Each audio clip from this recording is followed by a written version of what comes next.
मेरी कहानी थोड़ी सी फिल्मी है, इसलिए मुझे लगता है कि आप सभी को इसे जरूर सुनना चाहिए। उस समय मुझे नहीं पता था कि मेरी जिंदगी में क्या होने वाला है, लेकिन आगे कहानी बाकी है मेरे दोस्तों।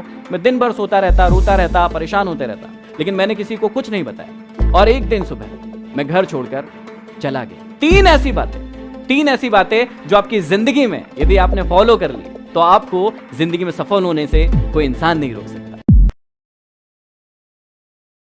नमस्कार दोस्तों, मेरा नाम है महेंद्र दोगने और आप सभी लोग मुझे एमडी मोटिवेशन के नाम से जानते हैं। मैं रहता हूं मध्य प्रदेश के सबसे छोटे डिस्ट्रिक्ट हरदा में। मेरी कहानी थोड़ी सी फिल्मी है, इसलिए मुझे लगता है कि आप सभी को इसे जरूर सुनना चाहिए। इस कहानी की शुरुआत होती है 7th क्लास से।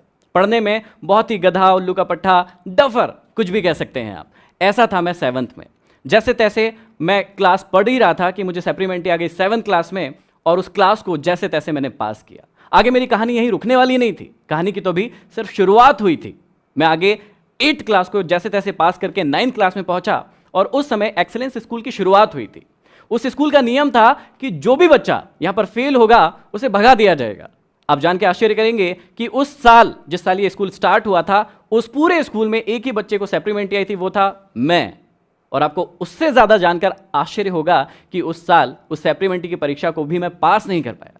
मैं फेल हो गया और स्कूल से मुझे निकाल दिया गया। मैं बहुत परेशान हो गया, मैं चिंतित हो गया, क्योंकि लोग मुझे परेशान करने लगे। मेरे फ्रेंड सर्कल मुझे परेशान करने लगे। जब भी मैं रोड पर जाता था वो मुझे गालियां देते थे, कहते थे अरे देखो फेलियर आ गया, ये तो फेल हो गया था। कागज के टुकड़े फाड़ फाड़ कर मुझ पर उड़ाते थे। मैं बहुत दुखी हुआ, बहुत रोया, और मैंने डिसीजन लिया कि मैं आगे पढ़ाई नहीं करूंगा। लेकिन घर वालों ने जैसे तैसे मनाया कि तुझे फिर से पढ़ना पड़ेगा। मैंने कहा नहीं पढ़ूंगा। उन्होंने कहा कि तुझे पढ़ना पड़ेगा और फिर से 9th क्लास पढ़ना पड़ेगा। ये सबसे बड़ा टेंशन था मेरे लिए, क्योंकि वही क्लास फिर से पढ़ना मेरे लिए पॉसिबल नहीं था। जैसे तैसे करके एक गवर्नमेंट स्कूल में मुझे एडमिशन मिला, ये कह के कि भैया इसको एडमिशन क्यों दे रहे हो, ये तो एक्सेलेंस स्कूल से फेल है, इसे एडमिशन दोगे तो और ही हमारी स्कूल का नाम खराब होगा। उसके बाद मुझे जैसे तैसे एडमिशन मिला। मैं स्कूल में गया और मैंने एक चीज़ डिसाइड की कि अब मैं जितनी भी चीज़ें करता हूं लाइफ में, मैं स्पोर्ट्स में बहुत अच्छा था। 1500 मीटर जो रनिंग होती है उसमें मैंने स्टेट खेला हुआ है, जो खो खो होता है उसमें मैंने स्टेट खेला हुआ है, एनसीसी में सीएसएम था। बहुत सारी दूसरी एक्टिविटी में मेरा बहुत मन लगता था, लेकिन सिर्फ एक चीज़ में मन नहीं लगता था, और वो थी मेरी पढ़ाई। लेकिन अब मैंने डिसाइड किया कि यदि अब पढ़ना है तो अच्छे से पढ़ना है।